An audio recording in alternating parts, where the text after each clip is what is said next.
Hello and welcome to ISC2 Insights. I'm Chris Green. Today we're going to be talking about the ISC2 Chapter community and our chapter program. In joining me today, I've got Sujit Christie, CISSP, Ryan Sidlick, CISSP, Sharon Kelly, CISSP, CCSP, and Miles Stein, CISSP. Thank you all for joining us today. So I've got a few questions for you, and the first one I really want to ask you about is, in your opinion, how does our chapter project make a difference to our chapters over it? So what we've found is that all the chapters seem to be scrambling to try to figure out how to handle all of the administrative tasks that you need to do as a chapter. And everyone's choosing their own particular platform based on cost, based on need. Some are just doing spreadsheets, and some Google Forms. And I feel that a lot of what is happening with some of the technology that is being implemented is really going to help streamline everything and also give the ability to the chapters to get the support they need in being able to engage more with their members and also allowing them to potentially grow their chapters more successful. It's also about, I suppose, providing a level set ready for all the chapters, so everyone has access to a same level of technology to do what they're trying to do and to implement their own. Absolutely. Because every chapter decides, what they charge. Some don't charge any, some charge more. And that's especially with smaller chapters, that can be a big deal. Some of these platforms are extremely expensive, and consistency definitely will help improve membership engagement. Good job. As chapter leaders, what role do you think you can play in ensuring that the chapter technology project is adopting, that it can really sort of deliver on its full promise?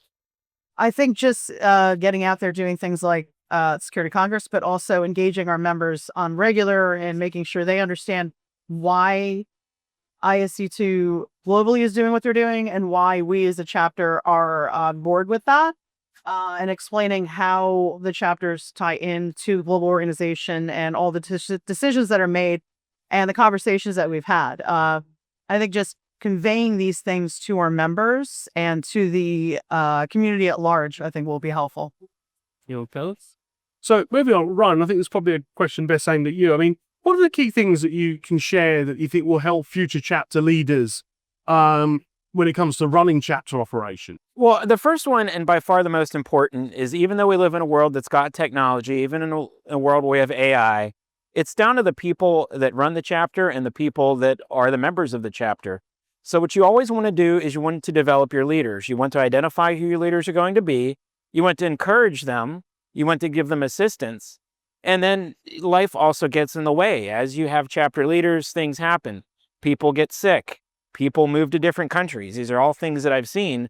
You want to make sure that when that happens, that you have other people, your members, that you've identified and kind of given some tasks to maybe put on a committee, then you can promote them into being leaders themselves. So it's always about developing your current leaders, keeping them up to speed, making them happy, and then bringing up new leaders as the members are learning more and more about how to be a part of that chapter.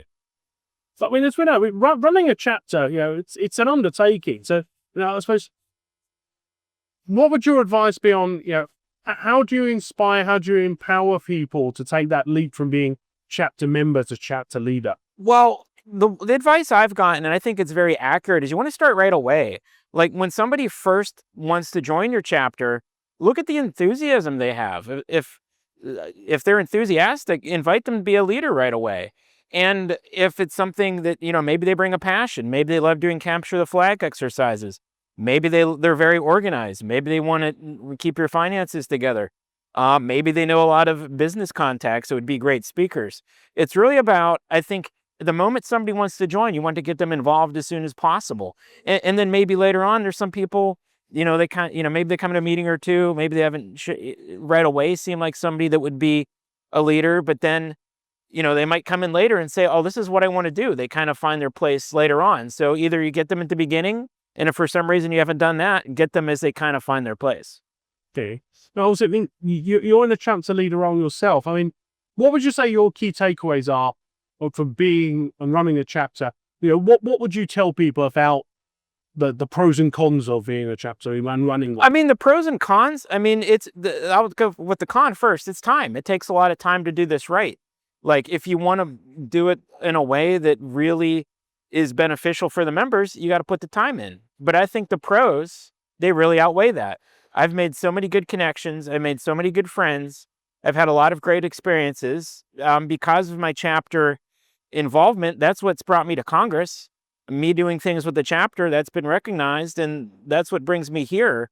And what I like about it is, having done some chapter leadership over many years, other chapters come up to me for advice, and I'm there to advise them or give them opinions, which I think is still very humbling to me. Like, I always feel like I'm trying to do a better job with my chapter. So when somebody comes up to me and says, hey, I want you to help me with my chapter, then, I find that awesome, and I want to help them. So I just love being a mentor figure. Like, I think that's the biggest pro, is being able to share what you've learned with others. I love doing that.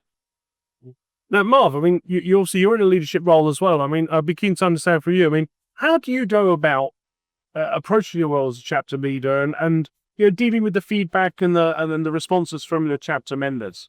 Well, part of being a leader really is understanding that you're there to help serve them. As a matter of fact, one of the main reasons someone is a leader, it's really because you have a desire to want to go out and help and do things. And the feedback they get helps you direct where you want to go. Okay, it's very important to take their feedback, because they're the ones that you are trying to help with, all the members. They're the ones who are trying to learn from you and learn from the chapter, learn information, and advance themselves. So their feedback is critical in growing the chapter and in keeping it moving on a track that makes the members interested and want to stay with you and learn and grow with you.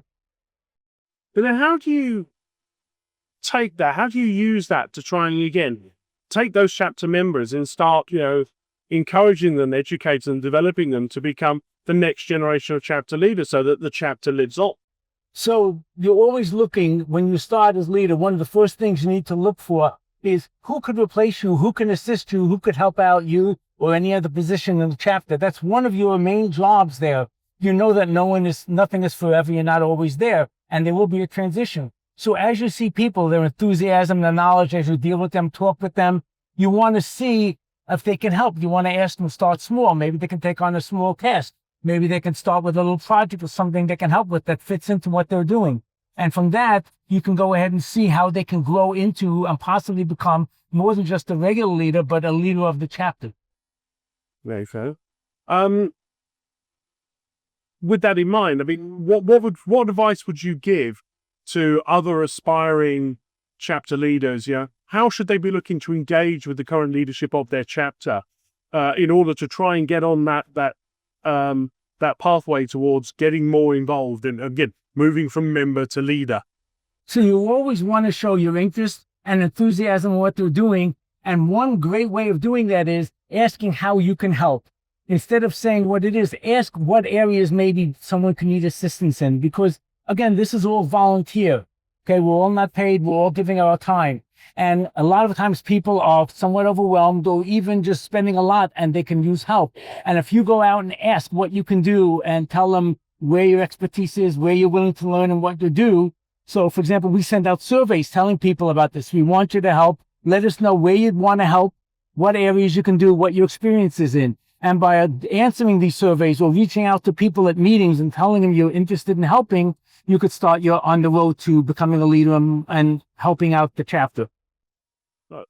Well, I mean, that touched on a nice area, which I think was really is that mentorship path.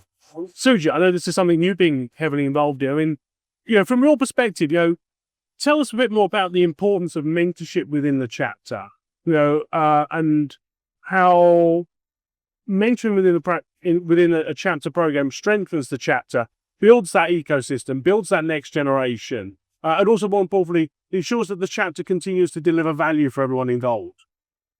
Mentors have become a significant player in the chapter program because chapters, especially in the chartering phase, they would face various challenges, right? Challenges with respect to people, challenges with respect to technology, processes, and various other aspects. So the mentors actually have a significant role to play. They are like the co-pilot. if I were to use that word, right? So they're available all the time to answer any specific queries. And for these merging chapters, all the chapter leaders, they always know that there's somebody to tap to. Right? So we are kind of connected with them 24/7. Also, whenever they need any answers or any directions, they are available to them. Yeah. To give you specific examples, let's say meeting milestones, right? So if you look at a charting process, there are specific milestones to achieve. And very often what we see is they are ambitions. They want to achieve great things. But as students, we tell them, okay, well, that is good to achieve, but look at smaller things, like where you can get those baby steps in place so you have quick success. For example, if you're looking at increasing the membership till 100, day one, it's not going to happen. So you probably say, okay, they would take it to 20 and then to 40. Like member bring member project. Right? So we try and give them ideas where we try and stay away from intruding into the day-to-day operations, but we are like the coach or like a referee running along the field, telling them, hey guys, watch out. This is where you're going right. This is where you probably may need to take a course correction. Right? So handling that aspect. But all of them are experienced industry leaders. So we got to respect them. We got to help them understand how a volunteering program actually comes into place. Because it's a very, I would use the word, it's sucker ways we need to tell them, okay, guys, this is a better way of doing it rather than trying to be return and don't do it. So you've got to manage the emotional side and the professional code as well. So for me, the mentor is not a one-off. It's an ongoing thing. You continue to engage, continue to do those guys. And you also learn from one activity or one event in one chapter and you pass that message along to another chapter. So in my case, I'm mentoring more than 3 chapters at any given time. So when I look at one chapter, going through a process, and when I go to the next chapter, I say, guys, these are things you probably want to watch out, where you don't want to take a risk doing those things. And especially when it comes to leader registrations, that's where people need a lot of guidance, how to engage with an external consultant to, complete the process, the legal registration process, how to appoint an auditor, how to appoint a company secretary. These are things which we bring to the table to help them fast track the process. Now, I realize that this is a broad area, but if you were to be able to sum up in a few key takeaways for other chapters that are either looking to get a mentorship program going or looking to improve the mentorship program they already have, what would you say they were? So, key takeaways for me, for the chapter leaders especially, don't do it alone. Find a buddy. Find somebody to shadow you. Share the burden. Because sometimes, with all that enthusiasm, you start to do things on your own, and you're burning out inside. But if you do have people working with you, is a founder, they can share your load. They can work with you. Or probably there are times you may have to attempt something at work or at a family league. So you can always tell someone, hey, can you handle this for me? And this becomes very, very critical, especially when you're trying to organize an event where you need to look at a space, you need to find sponsors, you need to send out the applications, you've got to do the review status. Multiple tasks have to be done. So it's very difficult for one single person to do it. So I always encourage people to work together and find your buddies so that, the system can work very fluidly. Now, one final question for all of you, please. Please give me your one biggest sort of takeaway or plus point about why chapters matter. And Nav, I'll start with you, please. There are always around the world, there are different priorities for different groups, different regions, different areas of the countries and the world that we're in and so on. The chapters are the ones that can go out there, reach out and customize the ISC2 message for their area, for their region, for their city and so on, to really help make it important for the people who live there. And that's why chapters are really critical in being able to promote the mission of ISC2.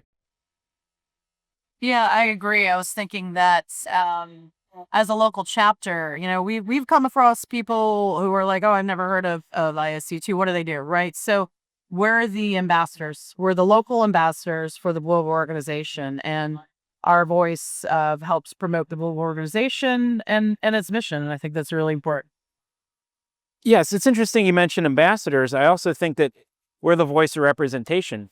Everybody in a chapter is a member of the organization, and a member of the local organization. So it's about members coming together in an area and providing their voice about what they need, what they want, and then defining their direction and setting a course. So it's very important, I think, as being a member, if you want to be heard, you want to be understood, you want to learn more, you want to just get done whatever you're trying to get done and do what you're trying to do as a member, chapters facilitate that, and they are a huge part. And Suji, the last word to you, sir. Yeah, I've been involved with the chapters from the day one the chapter program starts. So I've seen the chapter program evolve over a period of time. Our role on the ground is to connect with people, especially with stakeholders like the government, the regulatory bodies, and, create awareness amongst these people, the importance of cybersecurity, and also play a catalyst role in bringing in new people in the industry. So for them, we are the go-to people when they really are looking at a career change. So the chapters have a great role to fill.